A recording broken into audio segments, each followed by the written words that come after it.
अजय जी, बैठे बिठाए यूपी में एक नई पहल, नई कवायद, भारतीय जनता पार्टी के अंदर नया संग्राम देखने को मिल रहा है।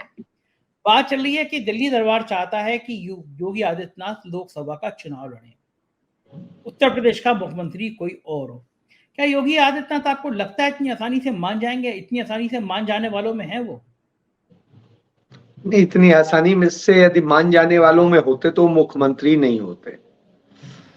मुझे 2017 याद आता है। 2017 का चुनाव हुआ था, तो पंजाब का भी चुनाव एक साथ ही होता है और सब होता है। तो पंजाब में तो तय था मुख्यमंत्री कैप्टन अमरिंदर सिंह का बनना, वो बन गए। तो कैप्टन अमरिंदर सिंह के जो मीडिया एडवाइजर बने थे बाद में, रवीन ठुकराल, वो ट्रिब्यून के एडिटर रहे थे और वो रहे थे मेरे लिए बड़े भाई की तरह से थे। तो हम दोनों लोग कॉफी हाउस में बैठे चर्चा कर रहे थे कि यूपी में क्या हो रहा है, क्योंकि मनोज सिन्हा का कहीं नाम आ रहा है, कहीं किसी का नाम आ रहा है, कहीं किसी का आ रहा है। तो ये था। मैंने उनसे कहा कि मुझे लग रहा है कि योगी आदित्यनाथ बनेंगे। उन्होंने कहा क्यों? मैंने कहा भारतीय जनता पार्टी का, जैसे मेरी बात हुई थी मोहन भागवत से, तो उससे उनका ये है कि उन्हें भगवा चेहरा एक पेश करना है कि हिंदू राष्ट्र ऐसे बनता है, और इस पूरे ड्रामे के तहत ये चीजें होनी है। बहरहाल हुआ। योगी, उन्होंने मुझे कहा कि योगी आदित्यनाथ तो गए थे मिलने, अमित शाह तो उनसे मिले तक नहीं, और वो वापस गोरखपुर चले गए, वो तो चले गए उत्तराखंड। तो हमने कहा बॉस कुछ तो होगा, आप देखिएगा। बहरहाल चंद दिनों बाद में अमित शाह पहुंचे लखनऊ।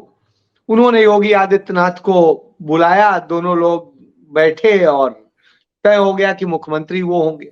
तो हमने कहा भारतीय जनता पार्टी में कोई चुनाव होता है क्या? भारतीय जनता पार्टी में तो निर्देश आते हैं, निर्देश आ गए, हो गया। तो साहब यहाँ पे कोई लोकतंत्र नहीं है कि कांग्रेस की तरह से आप जाइए और लड़िए और बताइए और अपना वो करिए। यहाँ तो जो हो गया हो गया, तो वो अंदाज है। तो यहाँ तो तानाशाही ही चलती। बहरहाल योगी आदित्यनाथ ने अपनी ताकत दिखाई थी और मुख्यमंत्री बने थे। आप याद करिए, तब भी वो विधानसभा के सदस्य तो नहीं थे, विधान परिषद के भी सदस्य नहीं थे। बाद में वो विधान परिषद के थ्रू सदस्य बने, और जो कुछ रहा वो समय, पूरा लंबा समय ऐसा गुजरा कि फर्स्ट फेज में तो विधानसभा के ही सदस्य के तौर पे रहे। उसके बाद में इस बार वो लड़े हैं।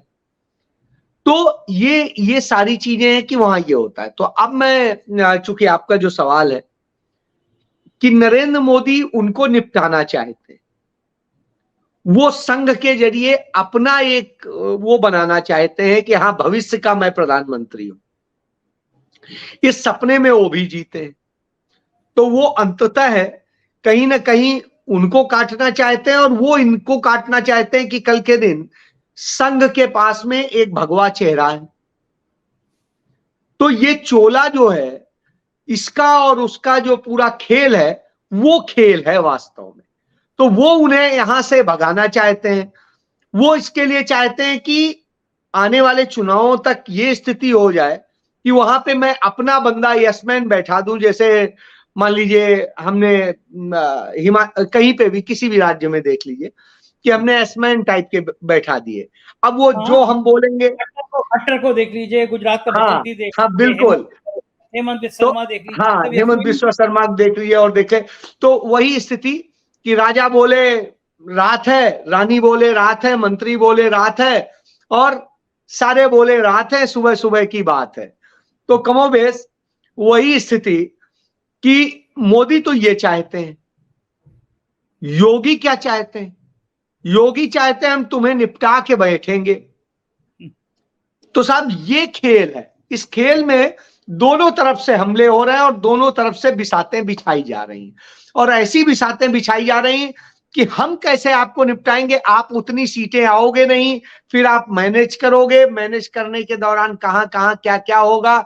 उनका बल है कि हम धन के बूते खरीदेंगे, उनका है कि हम ये करेंगे। तो ये सारे खेल चल रहे हैं इस समय। जी लेकिन अजय जी, जो ये तो तय बात है कि अगर चुनाव से पहले योगी आदित्यनाथ नाराज हो गए, जैसे आमतौर पर हो जाते हैं, वो पिछली बार संघ के इतने बड़े बड़े लोग आए थे और योगी आदित्यनाथ नाराज होकर मठ में चले गए थे। अगर चुनाव से पहले योगी से पंगा लेने की कोशिश करी और योगी नाराज हो गए, तो उत्तर प्रदेश में आप भारतीय जनता पार्टी का क्या भविष्य देखते हैं? मैं ये तो नहीं कहता हूं कि वो 20 सीट जिता सकते हैं, लेकिन वो 30 सीटें हरा जरूर सकते हैं, इस हैसियत में वो हैं। तो आप ये समझ लीजिए कि योगी जिस खेल को खेलते हैं वो खेल वही भगवा है, और उस भगवा के बूते वो भारतीय जनता पार्टी नरेंद्र मोदी की सारी गणित बिगाड़ दे। तो इसलिए आप ये मान के चलिए कि वो सबसे बड़ा खतरा है नरेंद्र मोदी के लिए, इसमें कहीं कोई दो राय नहीं। और यही वजह है कि उन दोनों में लगातार हम लोग सुनते रहते हैं, कहीं ना कहीं तलवारें खिंचती रहती हैं किसी न किसी बहाने, भले ही सामने वो दिखाते हो कोई, लेकिन वास्तव में उन दोनों में कहीं एकमत नहीं होता है। जी, वो सामने तो दिखाने को आपको याद होगा कि प्रधानमंत्री जी गए थे उत्तराखंड, त्रिवेंद्र सिंह रावत के कंधे पे हाथ रखा था और कहा था कि सबसे अच्छे मुख्यमंत्री हैं त्रिवेंद्र सिंह रावत, और 24 घंटे में मुख्यमंत्री हट गए थे त्रिवेंद्र सिंह रावत।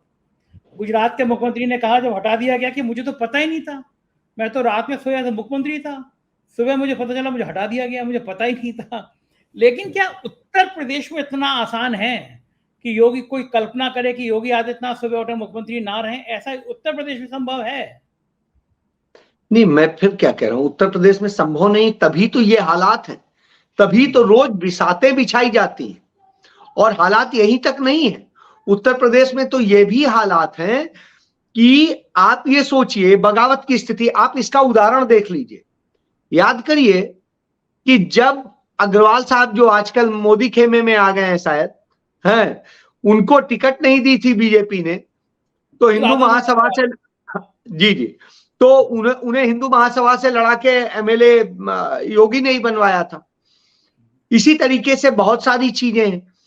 हिंदू महासभा सावरकर के बाद में संभालने का काम उन्हीं के गुरुजनों ने ही किया था। तो ये सारी चीजें कहीं ना कहीं हैं, तो वो ये बताती है कि उनका तो पूरा जो पृष्ठभूमि है वही फांसीवाद से जुड़ी हुई है। तो उस स्थिति में मोदी के लिए तो खतरा है ही है, क्योंकि वो फांसीवाद जो सावरकर से चलता हुआ आ रहा है वो उनके थ्रू आगे बढ़ रहा है। तो इसलिए इतना आसान नहीं है। और उत्तर प्रदेश की गणित थोड़ी अलग है, सबसे ज्यादा सीटें हैं, तो ऐसी स्थिति में खतरा तो है ही। जी।